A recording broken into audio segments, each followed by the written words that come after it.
Music, dancing, and games are coming back to Brownsville with the Charro Days Fiesta, celebrating both sides of the border. But with stricter immigration laws in place, will this affect the annual fiesta, and how? Reporter Victor Ortega with more details. The 88th Charro Days Fiesta is coming later this month with events ranging from parades, musical performances, and carnival rides. KVQ-TV spoke with President Henry Levier to learn what attendees can expect to see at this year's event.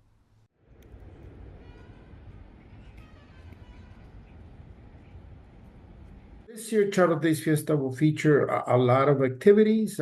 First of all, we have many events, starting with Baile del Sol on July the 22nd, which is a Saturday.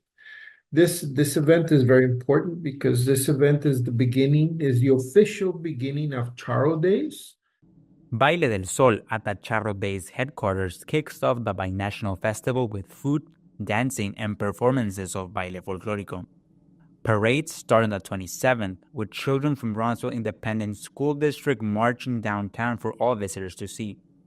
Along with the dancing and marches, kids and adults alike can enjoy the rides at the Charro Days Carnival. Also, at the same time, in conjunction with these events, we have a carnival for rides from February the 27th, which is Thursday, through Sunday, March the 9th. We have a carnival over there at Amigo Land Mall at the TSC iTech Center.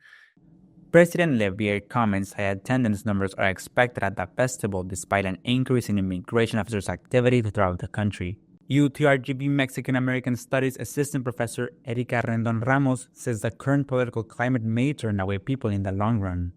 With the uptick of ICE being willing to go to schools and churches, we haven't seen too much of it here yet, but the risk of it potentially happening is still there. And so that might deter people from going. I think a year from now, we might see that even more.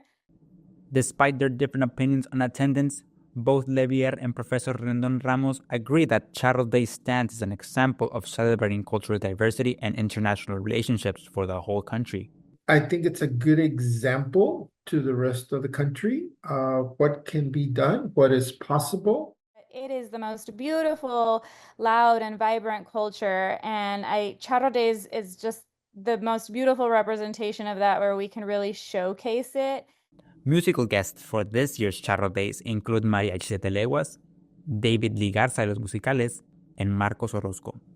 The 2025 Mr. Amigo is Jose Cantoral, a Mexican musician and songwriter who worked on the soundtrack of the award-winning animated film Coco. Jose Cantoral's father, Roberto Cantoral, composer behind songs like El Triste and El Reloj, was 1981's Mr. Amigo. There's a lot of folkloric dancing, there's a lot of food, a lot of refreshments, and of course, a lot of music for everybody. More information on time and dates for Charro Days activities is available on its website at charrodaysfiesta.com. For KVQ-TV in Brownsville, Victor Ortega.